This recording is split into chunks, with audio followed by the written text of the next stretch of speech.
వెనకకి తిరిగి చూస్తే చీకటి కనబడుతుంది, వెలుగులేదు.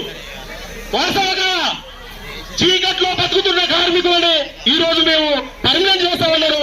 మీరు ఇచ్చిన హామీలు అమలు చేయాలని చెప్పి ఈ రోజు ఇందిరా పార్క్ దగ్గరికి వస్తే అర్రల తోలి తాళం వేసే కుట్ర చేస్తుంది. ఇవాళ ఇందిరా పార్క్ బయట ధర్నాలు చేస్తా ఉన్నారు.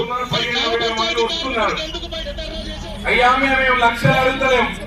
మన భాస్కర్ అనే చెప్పిండు, జీవన్ నెంబర్ మున్సిపల్ 60 నడుస్తున్నది కదా, మున్సిపల్ కార్మికులు చేసే పని అదే కదా, మేము చేసే పని అదే కదా.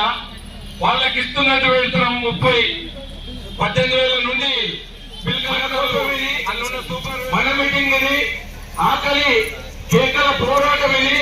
ఒక్కసారి వర్తిల్లాలి గ్రామ పంచాయతీ కార్మికుల ఐక్యత ఇవ్వాలి. 18,000 వేతనం అందరికీ, కార్మికులందరినీ పర్మనెంట్ చేయాలి.